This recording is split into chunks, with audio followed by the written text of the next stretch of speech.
Welcome to Knocking to 10, the podcast for go-to-market leaders scaling from 0 to 10 million and beyond. I'm John DiLoretto, founder of Knock2. Each week, I sit down with founders, operators, and go-to-market leaders to pull back the curtain on what's fueled their success and the hard-earned lessons they've picked up along the way. New episodes drop weekly. Subscribe to follow along. Welcome back to Knocking to 10, real conversations with founders turning bold ideas into breakout businesses. I'm John DiLoretto, founder of Knock2, and today we're leaving the software world for the shop floor. How do you scale a hardware company in a software-obsessed world?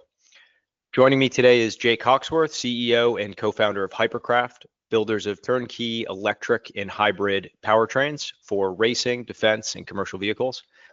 Jake has designed 500 plus products, holds 8 patents, and the launches he has led have generated over 250 million in revenue. Jake, it's great to have you on the show. Yeah, likewise. I really appreciate it. Impressive background. So Jake, take us back to kind of day one. What gap was in the market that ultimately convinced you that Hypercraft needed to exist?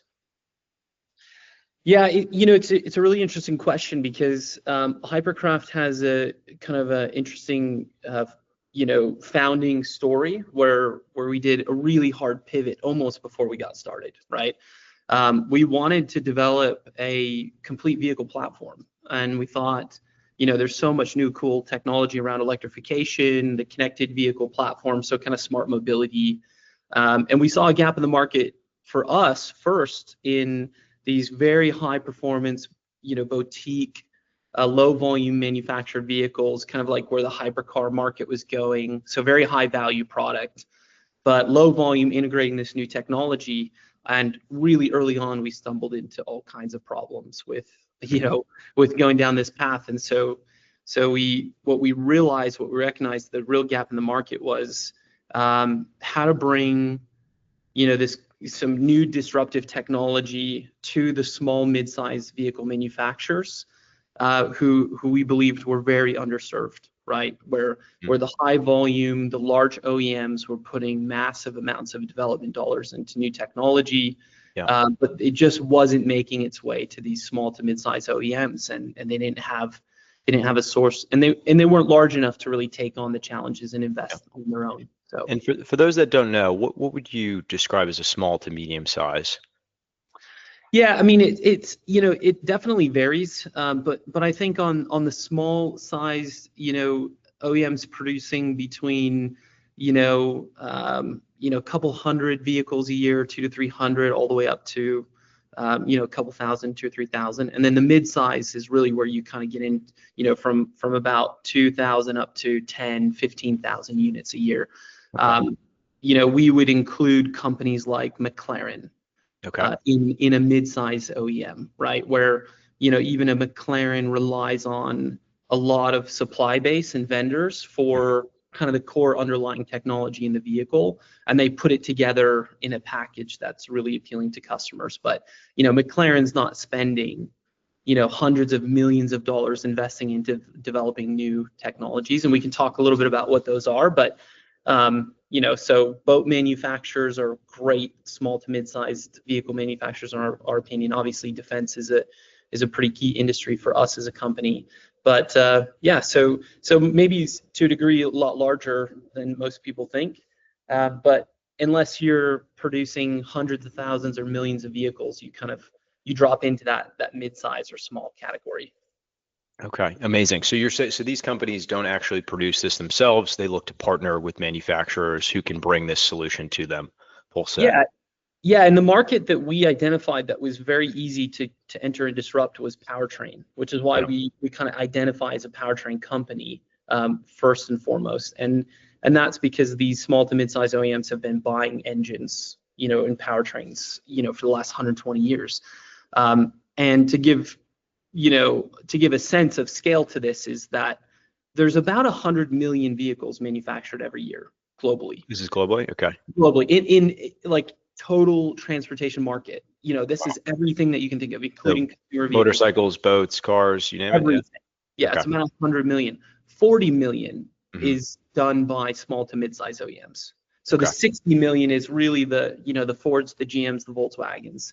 The 40 million is where you kind of, you piece together a very segmented market, which is one of the challenges, right? Is you have all of these very diverse different vehicle platforms that are manufactured by thousands of OEMs all over the world, or tens of thousands that exist in the small to medium. But when you combine it, it's about 40 million. So 40 million engines sold to these small to mid-size OEMs, and it's almost $1 trillion in revenue. Yeah. So that's the market that I would say the total addressable market, right? The obtainable market is much smaller where we're focused, but we thought that it was definitely a great place to go in and disrupt because, there hasn't been a lot of change in the last 40 years. And I think for most entrepreneurs, founders that are looking to do high growth, businesses, you get really excited when an industry hasn't been disrupted by new technology for 40 or 50 years, right? You're like, this is somewhere we can make an impact. Yeah. So how have things been done over the last 40 or 50 years for these small to mid-size? Yeah, I mean, it's a pretty simple business model and partnership relationship. You have engine manufacturers like Cummins. Cummins produces about 400,000 engines a year. So they build diesel engines. They're just a good kind of example that most people will recognize. There's hundreds of engine manufacturers, but Cummins is a good one to kind of point to and say Cummins manufactures these engines, and they have, all of these small to mid-size OEMs that buy them. Buy them. And it's a really simple transaction, right? It's very commoditized. Yeah. And that's usually what happens when the product, is pretty standardized and has been out for a long time. And but what wasn't a commodity was electric or hybrid powertrains. And companies like Cummins that have these value networks created around their business, they're very entrenched and very legacy. It's very hard for Cummins to make the transition. And this is, for those that are Clayton Christensen fans and Innovator's Dilemma fans, this is where you start to see these patterns of what we can go in and disrupt. So very standard business model. In fact, I tell people it's kind of a cool story. Ford, when Ford started, they didn't build their own engines. Really? The Dodge brothers built engines for Ford. And the Dodge brothers, once Ford grew to a point where they started their own engine development, it could afford to invest in an engine development. Ford lost the opportunity, or Dodge brothers lost the opportunity to sell to Ford. So Dodge started making their own vehicles, right? And that's how you get Dodge. And there's other examples. Harley Davidson never built their own engines. They always bought them in the early days from Evinrude. And for those that are in the marine industry, Evinrude's kind of they're not around anymore because they were bought by BRP. But they, there's the story of kind of this partnership between vehicle manufacturer and engine supplier is a 120-year-old concept, and it's a really cool business model.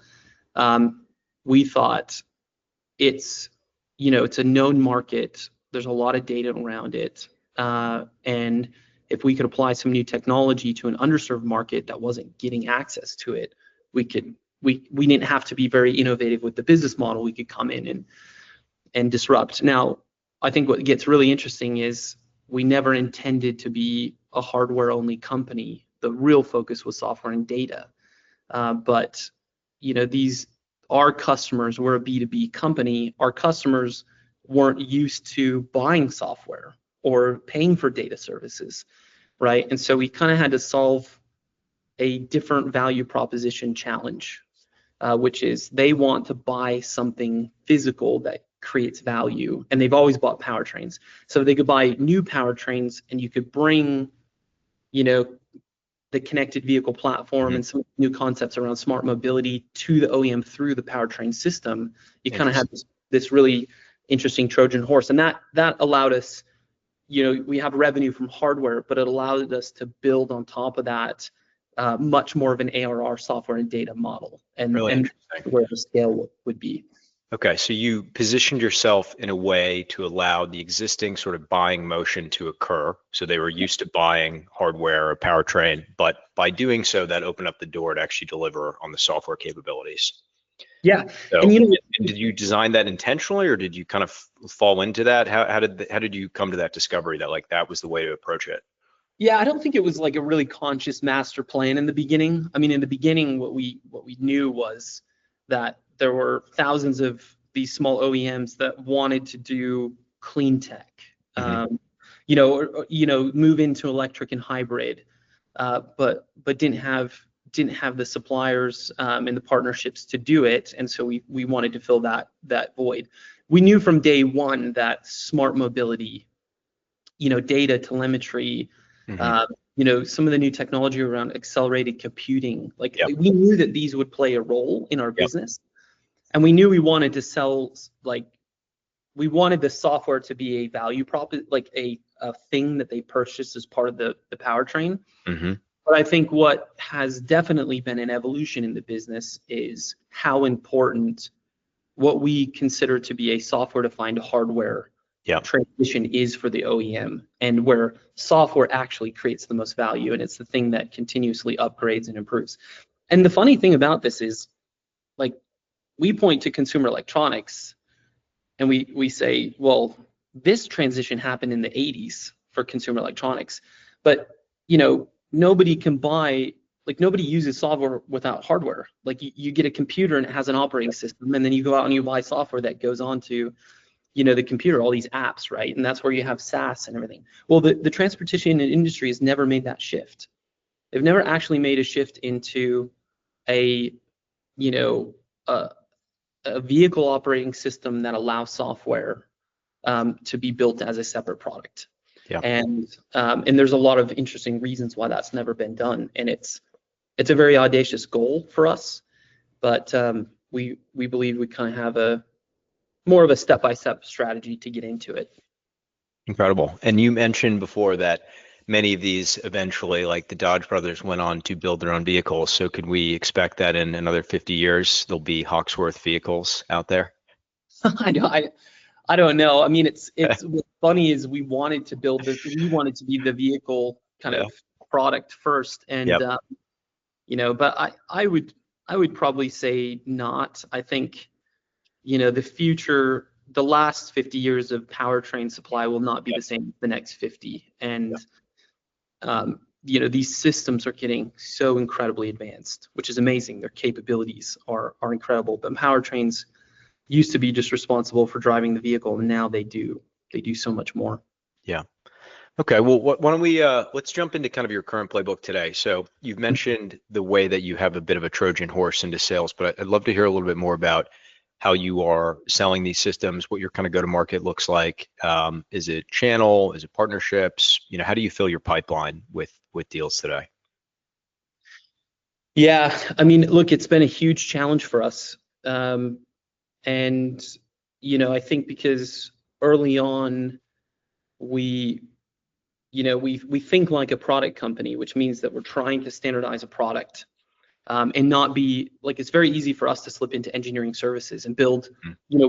When you kind of talk about a sales and marketing strategy, it's easy to slip into that engineering services kind of model where all of these different OEMs have this different concept of what they need or what they want, and then they're trying to contract you to develop these end up being very specific user requirements. And I think you see this in the software industry, where on the enterprise Yeah. SaaS model side, it becomes a little bit more bespoke. So you have kind of this platform, but we're B2B, and we're always direct to the OEM. And the thing about our industry for us is, we know who all the OEMs are. Yeah. Yeah. You mentioned, your what your TAM looks like. How many OEMs fall? You mentioned it's about what, 40 million vehicles that are sold under that Yeah. category. How many manufacturers roughly? There's somewhere, I mean, it's because there's a lot of industries that we don't really focus on, like, Sure. you get into agricultural, industrial Right. equipment, there's mining equipment, things like that. Because there's probably 15 or 20,000 globally. Okay.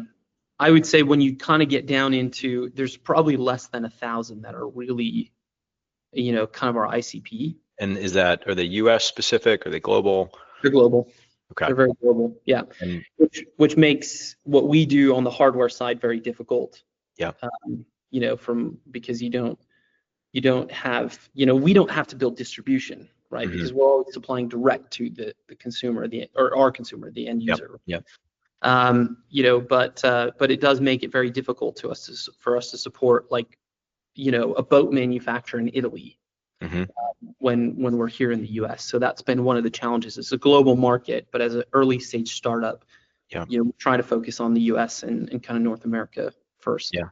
So how did you sort of get ruthless and kind of refine that ICP down to a list of 100 from, 1,000, which you said was, several thousand or more? What sort of guided your decision making there? Well, I think we let the market try to inform us. We've seen a lot of companies jump into the deep end quick and say, we're going to focus on commercial vehicles and we're going to go really deep in this vertical. Our mentality on that was that we felt like that was really high risk, because when an industry segment or sector is adopting new technology, if you looked at commercial vehicles, you'd say, well, they're probably the late adopters, right? They're less, they're not going to adopt new technology as fast until it's proven. Sure. They're more price sensitive, things like that. So we kind of put ourselves out to the world through trade shows and some other things. And we kind of let, like, the entire transportation market come to us organically and say, and that was a challenge in its own, because we had vehicle manufacturers of all different types from all over the world. Mm-hmm.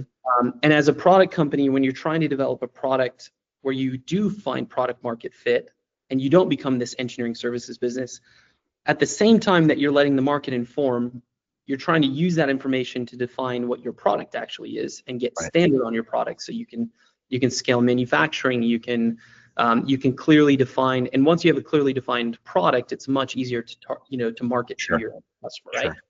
So we're doing all of it at the same time, and I think there was some criticism, of us that we were not focused. Like, we heard this from investors, like, you're not, you can't. It was more of, it felt like a boil the ocean type strategy. Yep.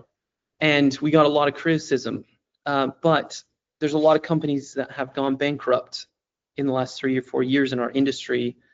And we've seen them be much more focused, but their industry much heavier impacted by government regulation change. Yep. Or, things like, we could talk about the supply chain impact, which is really interesting because we're doing hardware and there's a trade war, in tariffs and everything, right? So it's like, how do you insulate? So we let the market kind of really come from every direction. Yeah. And through that, we learned in specific, like, in the first 6 to 12 months of our business, we had a defense customer, we had a boat manufacturer as a customer, we had a mining company, we had all of these different types of vehicles, and it almost ripped us apart. Like, it almost destroyed the company. But the learnings from that, we learned so much about where we fit and where we didn't fit, that now we're becoming much more focused. Very much so. In your first year was doing things that don't scale and are not repeatable beyond year one, but to force the learnings and to give you a lot of at-bats in many different industries. Yeah. Yeah, I think, when you're starting a company, you try to simplify your world to something that's manageable, and you put things, in series, like you want to do this step and this step and this step. And I think that's always a mistake. I think in the early days of a business, you should do as many things in parallel, because you have to kind of move the whole strategy of the business forward. And that's one of the things that I think that breaks a lot of early teams, and it makes everything difficult. But to your point, we tested a lot of assumptions, we learned a lot of lessons, and we've rolled those into things now. We're just over 3 years in, that have created, better positioning, a better business model, better unit economics, and all of that. And then I think, we've learned to try to settle some of that with investors. Yeah. But there's always this really interesting conversation about the influence investors have on your business and everything. So we can jump into that. What before we get there, I'm curious, have you said no to a customer so far, and I'm curious why.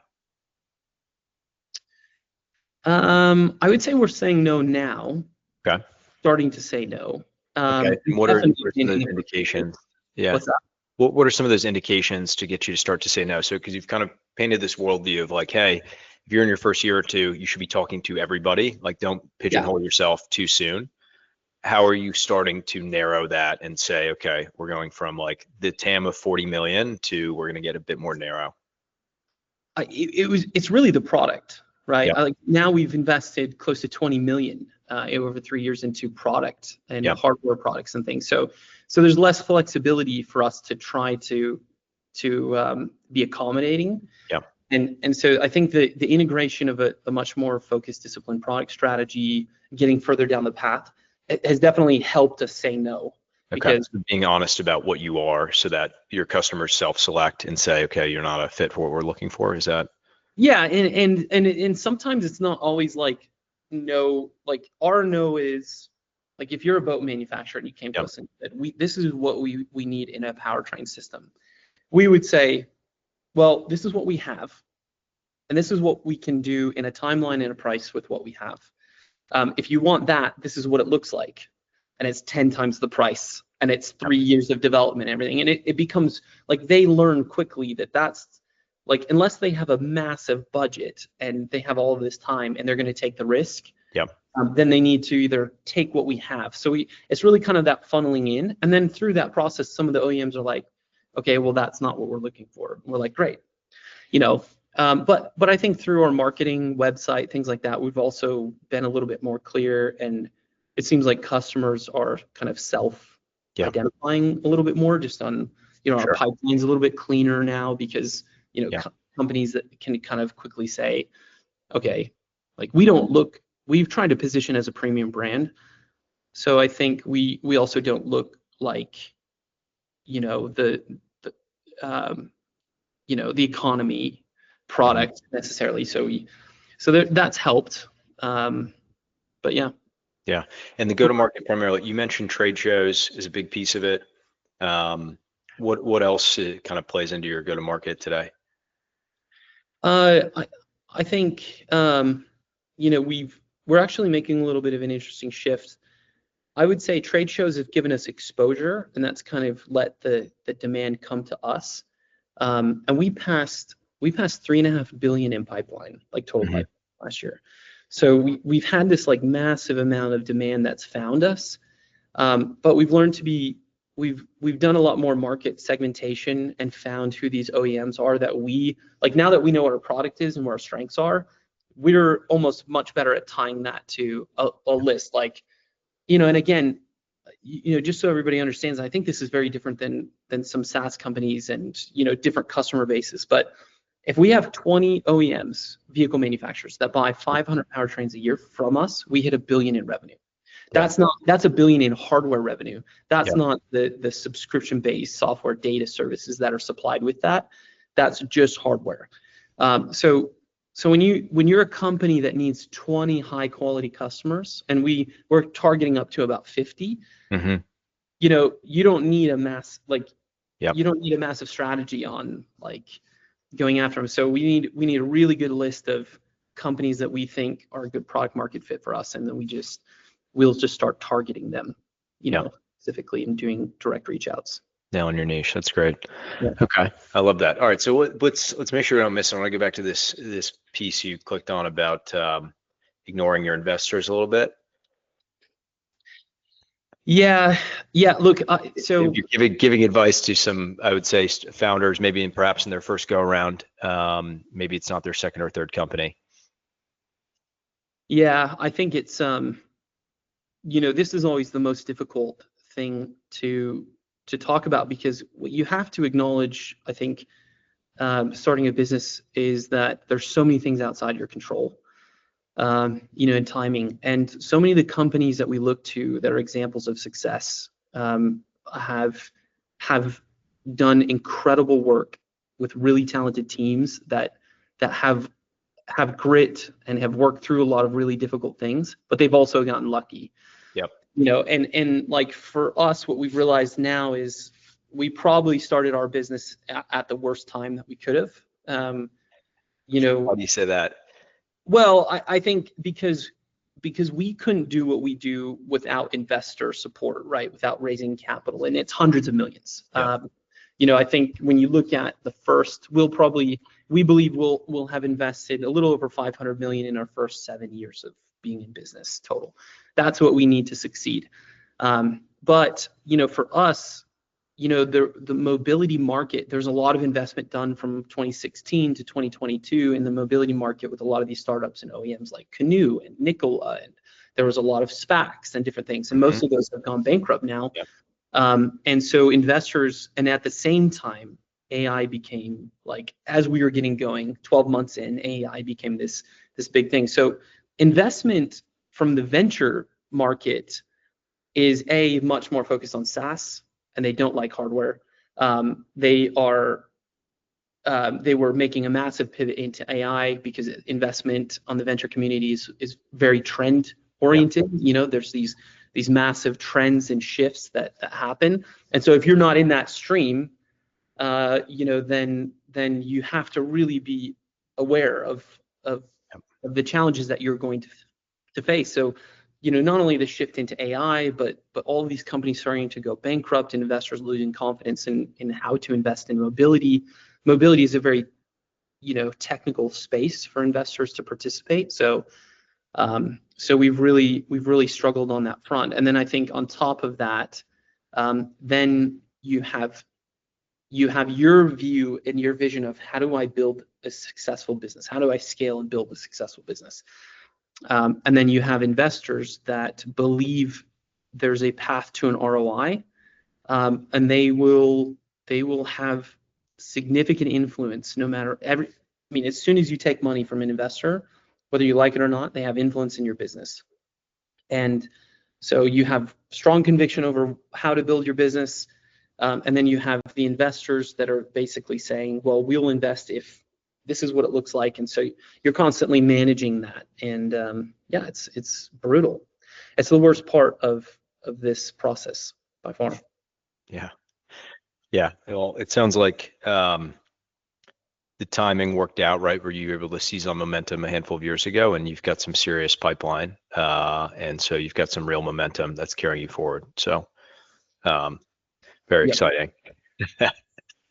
But okay, so why don't we hop into something where, you know, maybe things were a little bit shakier. You know, obviously it sounds like you're approaching cruising altitude at this point, but I'm sure at some point over the first 3 years, you know, it wasn't all roses.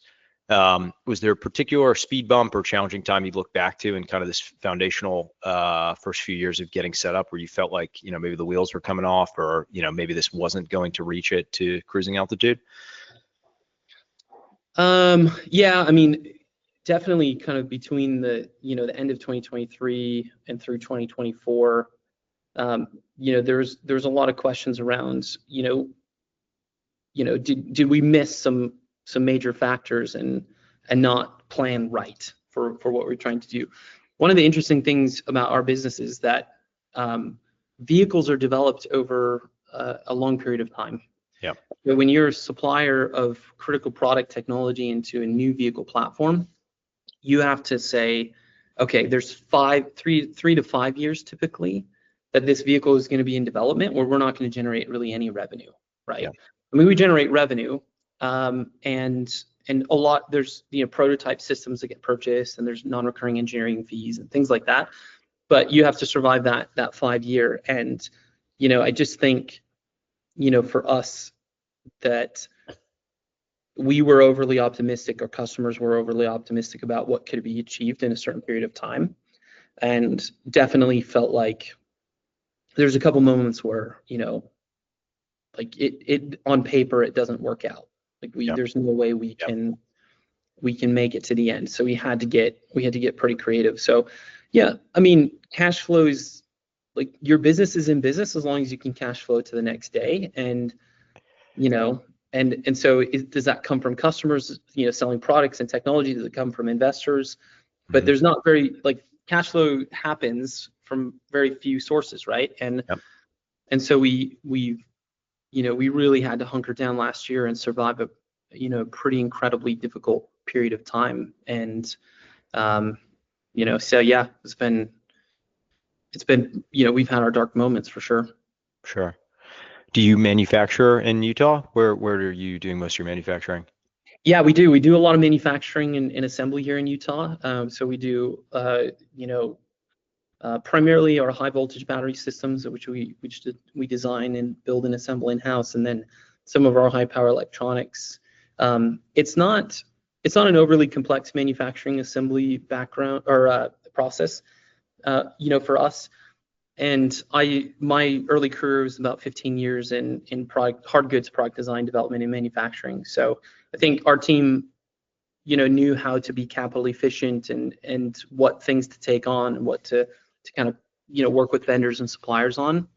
But we definitely do a portion of our systems here. Yeah. And I know you work across marine, commercial, and a little bit of government, military as well. Are there any customers you might be able to share with the audience that you're working with right now that are, I guess, out of contract at this point? Or anything particularly interesting, perhaps, in the government space that you're excited about? Yeah, I think it's it's public record that we won the hybrid powertrain system contract for the what's called the NGMTT, so the next gen medium tactical truck. The technology demonstrator is being built with the Office of Naval Research, Navy, Marines, and so there will be 7,000 of those vehicles produced out into the future, and it was a huge opportunity for us and a win. It's one of 6 different defense contracts that we have. We're doing over 20 different vehicle platforms today with OEMs. There are some really cool names in that mix that obviously they're we're just over 3 years old, 3.5 years old as a company. So we're still in that development time frame. So it's like once these vehicles go to market, we can start talking about it. But we do have really cool customers. Halavai is doing center console deck boats. They're doing electric, fully electric, awesome boat. So Halavai is they're more of a startup. Sierra Cars is another kind of early stage startup company that we were supporting. So we have a few startups that we support. Most of our business is pretty established legacy businesses. But yeah, there's a real revenue scale up. Some of our defense contracts are valued in the billions, in that 3 to 5 billion range. So these are again, it's a significant market that's been held by a lot of really big companies. And we're tapping into it, and we're definitely fighting hard, but it's cool. It's exciting. And we're looking forward to the 5 to 10 year will be kind of a breakout for us. Like the first 5 years is just such a grind, but years 5 to 10 will be pretty exciting, I think. Yeah. Defense tech seems to be getting quite a bit of buzz recently as like a new class for venture investment, particularly a lot with Craft Ventures making a lot of noise and whatnot, and a few others. Do you think this is truly something new, or what do you think has been driving this like new buzz or kind of maybe awareness and what I described as maybe like public markets, perhaps, or into like spilling over into VC land, which historically was very software focused? Yeah.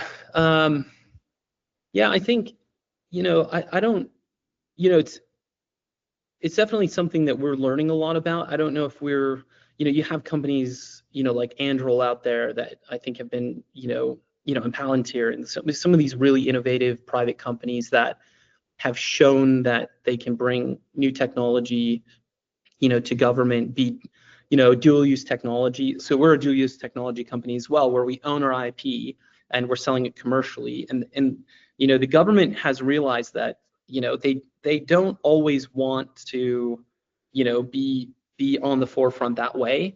That there's a strength to a lot of this product technology being commercial off the shelf, being sold out in the market, being applied to defense applications. And I think like competitively, globally, in that industry, there's a lot of competition. So there's an emphasis to move quickly, stay competitive, and the private market just does that really well. I mean, we've seen that with SpaceX, right? Like, the amount of impact private companies can have because they innovate faster, they take greater risks, and the government and defense industry can be a beneficiary of that. So it probably represents the majority of our business out in the future, but it takes a long time to get there. And I think to your point, a lot of the venture community investors have started to realize that there is a significant upside to be had, but they do have to accept companies are going to do hard. Like there's always a hardware component. Yeah. The best company in our mind is a company that has hardware, software, and data, right? Yeah. Because you own this ecosystem, you can become a platform, and that's Hypercraft's goal. But the venture community hasn't learned how to participate in that in a big time way until companies have hit velocity, So I would say Anduril had some really good initial backing from its founders, if people know who the founders are. Sure. So they funded so much of the early development, and they didn't have to convince investors in the early stages. They found their niche and their product market fit, by self investing, and then now you're seeing this massive growth and big investment happening, but it wasn't it's that classic saying that many overnight successes were 20 in the making, right? So but it's cool to see for us, I think, as a defense focused company. Very cool. All right, let's jump to maybe 3 quick rapid fire questions, and then we'll wrap things up. But would love to hear one thing that is absolutely kind of overhyped or kind of nonsense in your industry right now. What is something that's very buzzy that you think is a bit overhyped? I mean, look, it's hard not to say AI is that thing for us. I think it's so fundamentally critical. AI, ML, accelerated computing. Obviously the future of everything that we do has this, accelerate compute at the core, and it is AI enabled. And we're an edge device, so like the vehicle platform is really about edge processing, in the data that's developed in the vehicle and how to manage that intelligently. So everything that we do is fundamentally AI in the future, right? But it's such a distraction right now, and it's so hard to talk about, and so many companies are talking about when it's really not authentic. And I think we also probably feel a little bit like, there's maybe a portion of jealousy, right? Because you've got all these AI companies that are getting massive backing, and we're just struggling to get through what we're getting through. But we'll probably have a very defensible AI position in the future, but that's kind of the overhyped thing, I think, right now. Yeah. Okay. Last question. What's something that's non-scalable that you still do for your customers today or your business? I mean, engineering services, engineering services is a very difficult thing to scale. You can do it profitably. You can have a pretty sizable company, but we want to have standardized hardware, and we want to get into a business model that's 70% software and data services, and that's the path we're on. So we will reduce over time as we standardize product, our engineering services group. Yeah, amazing. Well, Jake, where can people follow you to learn more about your work? Yeah, I mean, we have all the socials and everything, the website, hypercraftusa.com. We're on LinkedIn, so all of those locations. We've been pretty quiet, and we don't really talk a lot about the things that we're doing, but we're changing that. We're going to be a little bit more open, kind of out in the future, about where things are headed, and it's obviously a future we're really excited about. Rock on. Well, this was awesome, Jake. Thanks for coming on. That wraps up Knocking to 10. If you enjoyed this hardware crossover, I hope you'll follow us on YouTube and Spotify, and swing by knock2.ai if you're interested in figuring out how to turn your anonymous website traffic into pipeline. Jake, thanks again for coming on. We'll see you all soon. Thanks, John. Appreciate it.